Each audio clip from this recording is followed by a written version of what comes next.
por debajo de la senda de referencia establecida por la Comisión de Regulación de Energía y Gas. Y entonces eso, ministro, nos lleva a preguntarle a usted como jefe de esa cartera cuáles son los planes que se tienen, porque ya pues la alerta es importante. Sabemos que no está lloviendo como se esperaba para esta época, estamos en la época más seca de los últimos 40 años y nos preguntamos qué va a pasar el próximo año con el suministro de energía si esto sigue así y no se hace nada. Sí, pues nosotros estamos en permanente coordinación con XM. Nosotros tenemos un puesto de mando unificado que hace todas las revisiones energéticas y estamos pues totalmente de acuerdo con el balance que presenta XM, lo cual nos lleva a tomar medidas, porque no solo estamos en la situación deficitaria de aportes de agua de los últimos 47 años, sino que hemos registrado este año las mayores temperaturas en la historia desde que hay registros, 174 años de registros, lo cual nos lleva a comprender de frente pues lo que implica el cambio climático y pues la necesidad de tomar medidas, entre ellas pues acelerar los proyectos de generación renovable. En este caso, cuando tenemos sequía en un país como el nuestro, tenemos la posibilidad de aprovechar mucho más el sol. Tenemos que adoptar medidas también para el abastecimiento de gas. Instalamos otro PMU de gas para garantizar que los volúmenes necesarios para las plantas térmicas se puedan tener disponibles. Y por supuesto garantizar la recuperación de nuestros embalses, pasando por ejemplo por decisiones que hemos tenido que desarrollar en el pasado y ahora también venimos desarrollando, como la limitación de exportaciones de energía a Ecuador para garantizar que tengamos una recuperación de embalses y así tener condiciones favorables para el próximo año enfrentar la sequía que se pueda presentar y pues con estas condiciones de variabilidad tener toda la posibilidad de soportar estas condiciones climáticas que cada día, cada vez van a ser más intensas producto de la crisis climática. Ministro, ustedes como gobierno y todo el mundo, las empresas, es una cosa en la que está todo el mundo de acuerdo en que las renovables, las energías limpias tienen que entrar pronto para desestresar pues el sistema, para desestresar cuando hay sequías, pero los proyectos están demorando mucho y usted sabe bien que hay inseguridad jurídica. No es culpa de ustedes recibieron estas reglas de juego, pero no tienen ganas de hacerle un vuelco total a ese tema, como se lo están haciendo en salud, en pensiones y en otras áreas. No hay ganas de que la manera como una empresa tiene que poner acá plata para invertir en eólicas, en solares, sea muy diferente. Es que no puede demorarse 3-4 años un proyecto para entrar, ministro.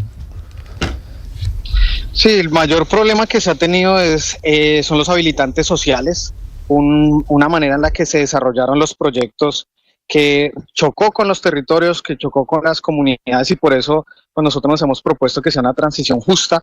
Todos estos proyectos, ya hemos logrado desenredar buena parte de los proyectos, actualmente ya tenemos 2 gigas, es decir, cerca del 10% de nuestra matriz hoy ya tiene energía solar. Este año han entrado 34 parques solares. Logramos también desenredar la construcción de la línea de transmisión colectora, que es la autopista por la cual se van a conectar buena parte de los proyectos, especialmente los proyectos con energía del viento que no habían podido ingresar y que esperamos durante el próximo año ya empezar a ver los primeros proyectos conectándose. Pero por supuesto eso implica también desarrollar otras alternativas de entregar soluciones de energía para la gente. Por ejemplo, el caso de La Guajira. Nosotros no podemos estar hablando de un proyecto de gran generación cuando tenemos rancherías, el pueblo guayú sin acceso a la energía durante décadas, y pues es parte de lo que hay que resolver también en el marco de la transición, y por eso estamos desarrollando también nuestro programa de comunidades energéticas para que, así como los grandes proyectos se desarrollan, tengamos unas soluciones energéticas para los territorios, para las comunidades, y de esa manera ir andando y acelerando todos los proyectos. Y por supuesto en temas regulatorios, legislativos, en fin, también vamos dando pasos. Hay un decreto que se emitió desde el Ministerio de Ambiente para garantizar la posibilidad de acelerar algunos procedimientos, algunos trámites, y en eso también venimos trabajando para garantizar que sea mucho más rápido. Ministro Camacho, entre los apellidos que le han puesto a la transición energética, usted hoy nos habla de transición justa, el ministro Bonilla más temprano hablaba de transición productiva, es decir, hay como una serie de apellidos que le han ido poniendo, pero de todos modos hay una sensación de alarma o de alerta, porque claro, es necesaria la transición energética. Yo no creo que nadie esté en contra de lo que ustedes están queriendo decir, pero parece que todo es muy abrupto. ¿Usted nos podría decir paso a paso, como nos acaba de dibujar paso a paso cómo sería esa transición sin generar esta alerta entre la ciudadanía que teme quedarse sin gas, sin energía, sin agua, etcétera? No, pues esto es una discusión que está ocurriendo en el mundo, no es un debate únicamente en Colombia y es parte de lo que estamos aquí discutiendo en Naciones Unidas, la gran discusión del mundo actualmente, y hay unos pasos que se tienen que ir dando en todos los terrenos. Entonces, en materia energética necesitamos diversificar nuestra matriz.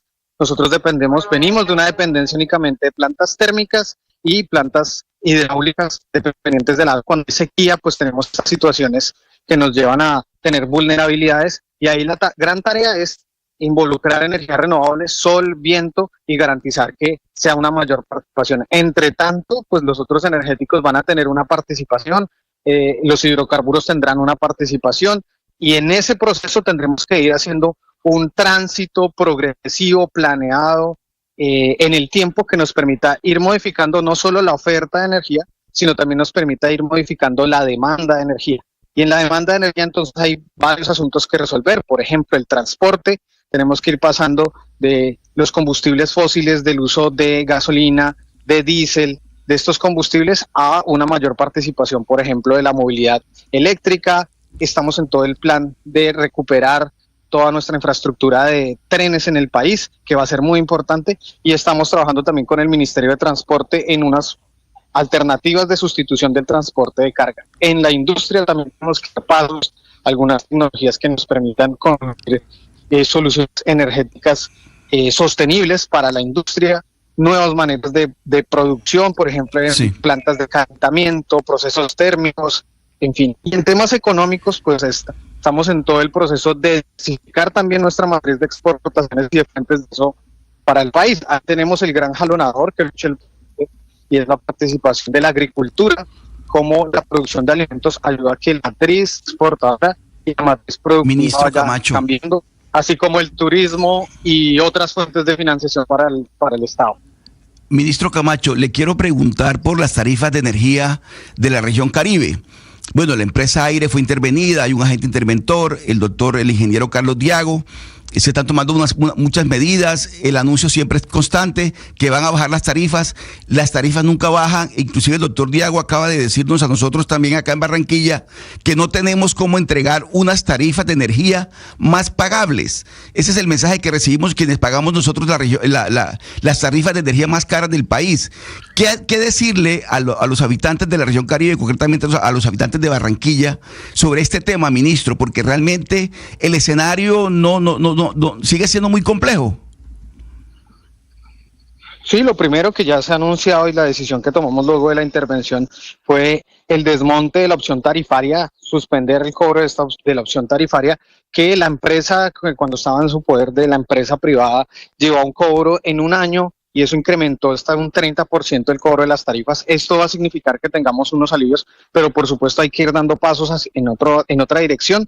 De fondo, por ejemplo, la transición energética. Nosotros ya estamos construyendo unas comunidades energéticas en Barranquilla, por ejemplo, en el barrio Malvinas, Adelita de Char, y tenemos otros proyectos como la construcción de techos solares. De hecho, estamos hablando aquí en Naciones Unidas de todos estos programas y consiguiendo la financiación, y van a ser maneras en las que desde los hogares podemos tener una posibilidad de reducir tarifa con transición energética. Por supuesto, se requieren inversiones también en infraestructura. Desde la UPME se han anunciado 7 proyectos de infraestructura para el Caribe, de tal manera que lo que hay que decirle al Caribe es que no hay una sola solución, hay que combinar una serie de factores, y en ese proceso venimos trabajando, pero de inmediato pues la opción tarifaria va a ser un elemento importante, y estamos trabajando también en el cambio del modelo regulatorio.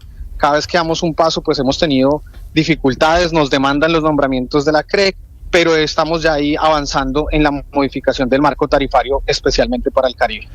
Con usted, ministro Camacho, hay muchos temas para tocar y ahora vamos para el gas. Antes de todo lo que pasó en Venezuela, todo el tema político que no interesa en este momento, ustedes nos habían contado que la idea de pronto era importar gas por ese gasoducto que tiene Venezuela en la frontera, pero bueno, parece ser que eso se enredó. Y el GNL, entiendo yo, usted me corrige, el gas natural licuado que se importa en barcos, ministro, es 7 o 8 veces más caros en dólares que lo que representa en Venezuela. Entonces no sé si usted ya está en condiciones de contarnos qué plan tiene el gobierno para suplir el déficit de gas que va a empezar el próximo año. No, nosotros todavía no estamos viendo un déficit de gas, digamos, inminente. Lo que estamos es trabajando para que no tengamos ningún déficit de gas, y en ese sentido hay que asegurarnos tener diferentes fuentes. Una fuente es el gas al interior del país. Estamos avanzando en unos proyectos en el Piedemonte Llanero y en el Magdalena Medio, donde hay unos volúmenes importantes, pero hay que resolver temas de infraestructura, es decir, tuberías, y ahí tenemos un plan en desarrollo para garantizar esa infraestructura. De otra parte, estamos trabajando con Ecopetrol en el plan offshore de garantizar que todo el gas ministro, está qué pena interrumpirlo. de Es los que hallazgos usted mismo, offshore. usted no lo confirmó, pero usted mismo dijo que era una posibilidad lo de Venezuela, y en el caso en el que haya ese déficit, porque usted sabe bien que las reservas... Sí, pero para allá voy. Claro, que las reservas están... En el caso en el que haya ese déficit, ¿cuál es el plan más, qué es lo más posible para suplir? ¿Es de Venezuela, Estados Unidos? ¿De dónde se importaría ese gas? No, te estoy intentando explicar que son diferentes fuentes, no hay una única fuente. Hay un volumen que podrá venir del Piedemonte Llanero, otro del Magdalena Medio, otra porción que podrá venir si logramos acelerar el proceso de gas offshore, y el tubo, el gasoducto que conecta con Venezuela podría ser una posibilidad. Eso es un contrato firmado entre PDVSA y Ecopetrol desde el 2006 y podría ser una posibilidad, pero eso implica unas inversiones y la recuperación de una infraestructura que, producto de las decisiones del pasado, pues se dañó, se perdió esa tubería, y es algo que viene analizando desde hace rato Ecopetrol, pero nosotros estamos trabajando plan A sin ese tubo, sin ese gasoducto, plan B con ese tubo, plan C también. En ingeniería uno diseña para diferentes escenarios, y lo que estamos buscando es garantizar todas las medidas en ese PMU de gas para que no tengamos ninguna dificultad de abastecimiento para los próximos años. No, queda muy claro, ministro, pero para este tema legal la última pregunta sería: ¿en qué momento, yo sé que usted no me puede dar un día exacto, pero más o menos en qué momento del próximo año o del 2026 Colombia sabe si puede autoabastecerse con la producción local o tiene que buscar las alternativas que usted nos acaba de enumerar? Nosotros ya importamos gas desde el año 2016 en diferentes volúmenes.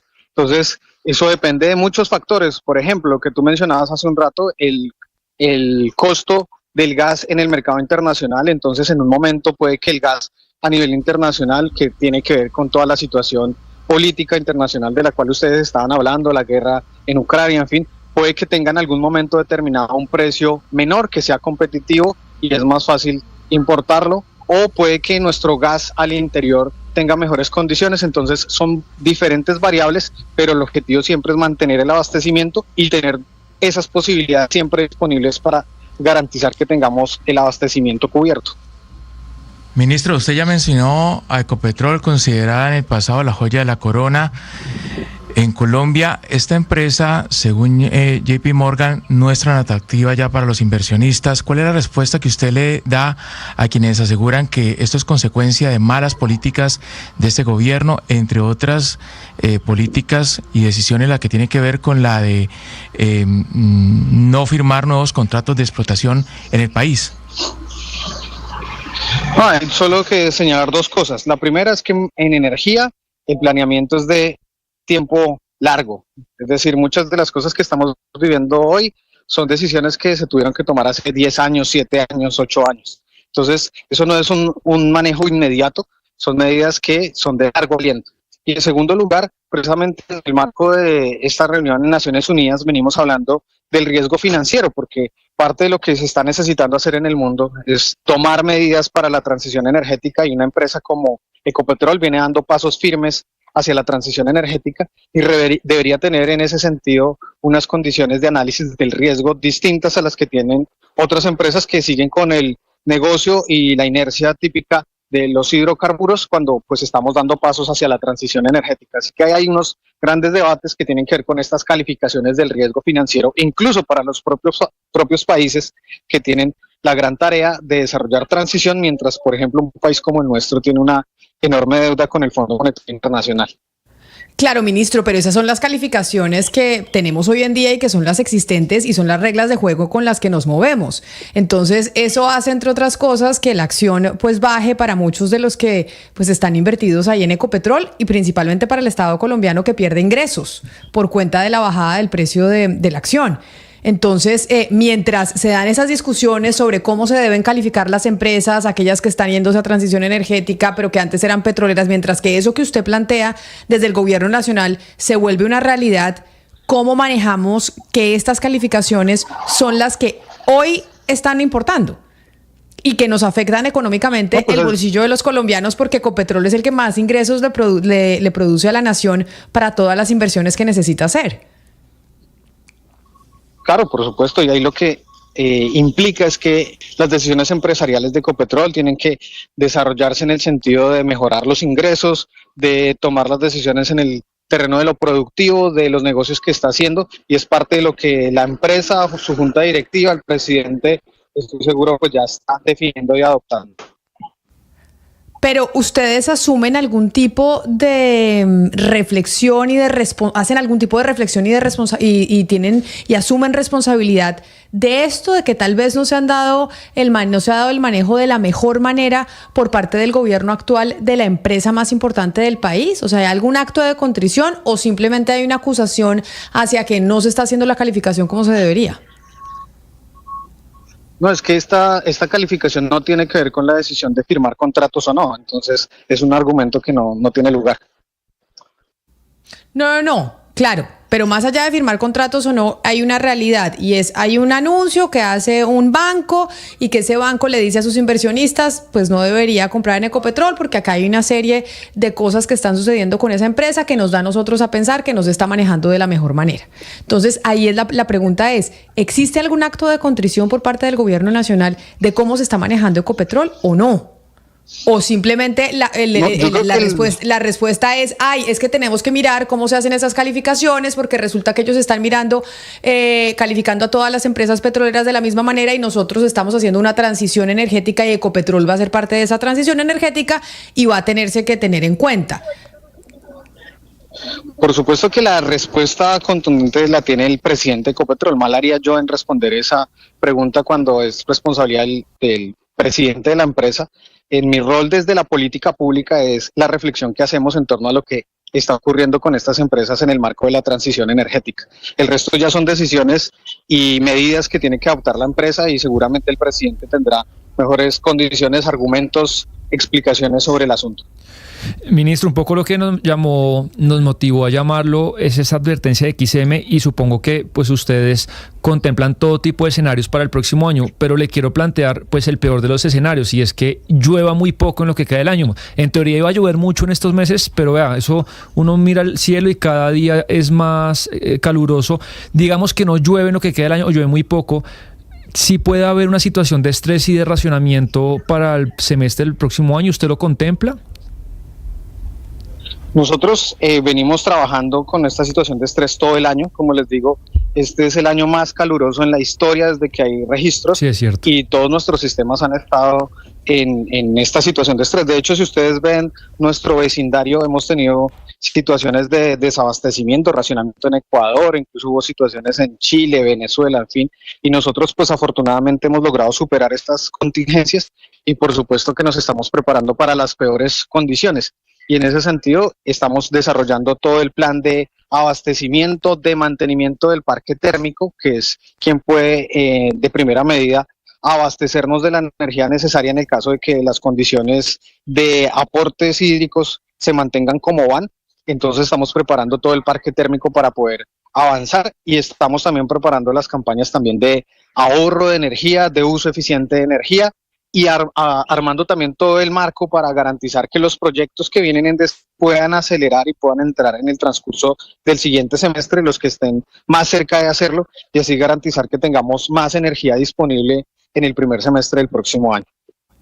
Pues ministro, confiamos en su buena gestión, confiamos en que de verdad no vayamos a tener estos contratiempos el próximo año, que es lo que, pues entre otras cosas, vienen anunciando algunos expertos, como por ejemplo, pues la encargada de hacer estos anuncios que es XM, que dice que se tiene que hacer algo para que no vayamos a caer en algún tipo de racionamiento de energía en el 2025. Mil gracias por atendernos, ministro Camacho, desde Nueva York y sacarnos el tiempo en medio de esta agenda apretada que tienen ustedes en la Asamblea General de Naciones Unidas.